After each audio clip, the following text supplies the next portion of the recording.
नमस्कार किसान साथियों, स्वागत है आपका एक और वीडियो में। और अभी जो आप सोयाबीन वैरायटी देख रहे हैं ये है अपनी RVSM 1135। किसान साथियों ये वैरायटी अभी 80 दिन की अवस्था में है। और किसान साथियों इस बार 1135 की हाइट थोड़ी सी छोटी रह गई है और ये प्लॉट कुछ इस तरह से आपको देखने को मिलेगा। मैं आपको पहले सिंगल पौधा दिखाता हूँ। अब किसान साथियों ये जो अपना प्लॉट है इसमें अपन ने बीज दर जो रखा था वो 16 किलो प्रति बीघा रखा था और हर पौधे की दूरी लगभग 4 से 5 इंच या 3 इंच ऐसे रखी हुई है। किसान साथियों बात करें तो फलियाँ कुछ इस प्रकार से लगी हुई है इस पौधे पूरे पौधे में। यहाँ पर आप फलियाँ देख सकते हैं। इसका फुटाव आपको पता था पिछले साल ये वैरायटी फेल हो गई थी और उसी के कारण ये किसानों द्वारा नापसंद कर दी गई। बाकी लेकिन अपन ने इसको लगभग 2 से 2.5 बीघा में इसको लगा रखा है टेस्टिंग के लिए कि इस वर्ष होती है या नहीं होती।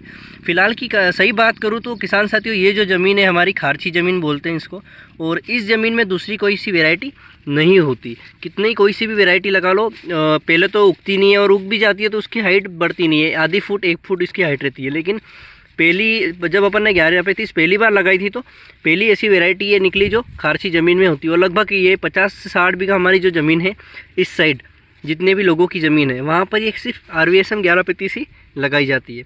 किसान साथियों देख सकते हैं इस वर्ष कुछ इस तरीके से इसका परिणाम रहा है। कुछ लगभग इसमें आधे दाने भर चुके हैं और आधे अभी भराने बाकी है। किसान साथियों 3 दाने और 4 दाने की फलियाँ है, इसमें 2 दाने की भी फलियाँ काफ़ी ज़्यादा है। किसान साथियों इसमें अपन ने 3 स्प्रे करे थे और लगभग पहला स्प्रे 30 दिन की अवस्था में, दूसरा 45 दिन की अवस्था में और जो तीसरा था वो अपन ने 65 दिन की अवस्था में किया था। और तब इसमें अपन ने प्रयाक्सर डाला था। और इसके पहले जब 45 दिन में अपन ने स्प्रे किया था तब टेबुकोनाजोल प्लस सल्फर, तो अपन ने लगभग इसमें 2 बार फंगीसाइड का प्रयोग कर लिया है। किसान साथियों आप देख सकते हैं इसमें फलियाँ लगभग 50 से 60% भर चुकी है और बाकी लगभग कुछ इस तरीके से फलियाँ खाली भी है। बाकी आप फाल देख सकते हैं कुछ इस तरीके से अच्छा फाल है इस वर्ष और फुटाव तो इसका काफ़ी अच्छा रहता है। लेकिन इस बार क्या हुआ, बारिश से थोड़ी सी पिछड़ा गई। अब बारिश से किसे पिछड़ा गई है क्योंकि बार बार बारिश हो रही थी। जब इसमें दाने भरने की अवस्था में अभी आई तो बारिश उगड़ नहीं रही थी और अभी 5 से 6 दिन से इसको धूप मिली है। अब जैसे ही धूप मिली तो इसके दाने भरने का काम, जो प्रकाश संश्लेषण का जो कार्य बंद हो चुका था, पौधे को धूप नहीं मिल रही थी और उससे काम नहीं हो रहा था। लेकिन अब धूप जैसे ही निकली तो इनमें दाने भराने का काम शुरू हो गया। बाकी आप देखो यहाँ पर कुछ इस तरीके से फलियाँ है इसकी और लगभग 3 दाने 4 दाने की फलियाँ है। और एक और बात 1135 हमारी ये जो साइड की ज़मीन है इस साइड और यहाँ पर अपने पास कम ज़मीन है, मतलब इधर 2 से 2.5 बीघा है इस रीजन में। और इस रीजन में होता क्या है, यहाँ पे जो दाने होते हैं सोयाबीन के वो काफ़ी छोटे रह जाते हैं। लेकिन यहाँ पर सोयाबीन हो जाती है वो बड़ी बात है, क्योंकि यहाँ पर सोयाबीन उगना ही हमारे लिए बहुत बड़ी बात है। बाकी कुछ इस तरीके से आप इसमें पौधा देख सकते हैं RVSM 1135 जो कि 80 दिन की अवस्था में। किसान साथियों हर पौधे में आपको ऐसे ही देखने मिलेगा, अच्छा फाल देखने को मिलेगा। देखते हैं कैसा क्या उत्पादन अपने को निकाल के देती है। बाकी वैरायटी काफ़ी शानदार है किसान साथियों। और हमारे जो गाँव में लगभग बहुत ही कम किसानों ने इस बार ये लगाई है, क्योंकि पिछले वर्ष ये सिर्फ 50 किलो 60 किलो प्रति बीघा का इसने उत्पादन दिया था और उसी के चलते काफ़ी किसान इससे नाराज़ हो गए थे। मैं आपको इसके पत्ते अलग करके बताता हूँ कैसी क्या कंडीशन में ये, तो आप इसको देखो कुछ इस तरीके से ये सोयाबीन है। बाकी किसान साथियों सोयाबीन काफ़ी बढ़िया है RVSM 1135। पिछले 2 सालों तक इसका काफ़ी नाम चला और पिछले साल इसने जो वायरस के कारण या क्लाइमेट कंडीशन इसका सेट नहीं हुआ और उसी के चलते ये वैरायटी फेल साबित हो गई।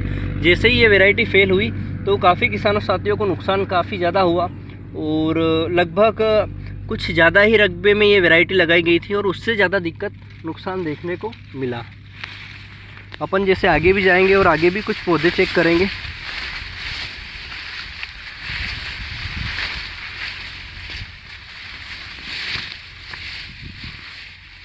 तो यहाँ पर ये सिंगल प्लांट है, आप यहाँ पे भी देख सकते हैं कुछ इस तरीके से इसमें फाल है और लगभग बढ़िया फाल है, कोई दिक्कत नहीं है। 3 दाने 4 दाने की फलियाँ है इसमें। अब देखते हैं किसान साथियों कैसा क्या उत्पादन अपने को देखने को मिलता है। और लगभग हल्का फुल्का इल्ली का भी अटैक देखने को मिला था अपने को इस वैरायटी में। और ये देखो यहाँ पर इल्ली द्वारा फली छेद दी गई है। अब देखते हैं कैसा क्या इसका रिज़ल्ट रहता है। बाकी वैरायटी तो काफ़ी शानदार थी। फिर अपन इसका बीज रखेंगे क्योंकि इस वाली ज़मीन में दूसरी कोई वैरायटी होती नहीं है। देखेंगे क्या होता है।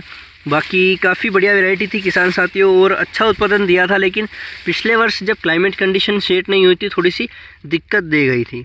किसान साथियों ये वैरायटी 105 दिन की अवस्था में कटकर तैयार होती है क्या, और लेट वैरायटी में सबसे ज़्यादा इसका ही नाम चलता है। और एक KDS की जो वैरायटी है वो थोड़ी सी लेट होती है, और एक 1135। बाकी सभी वैरायटी जल्दी पककर तैयार होने वाली वैरायटी में आती है।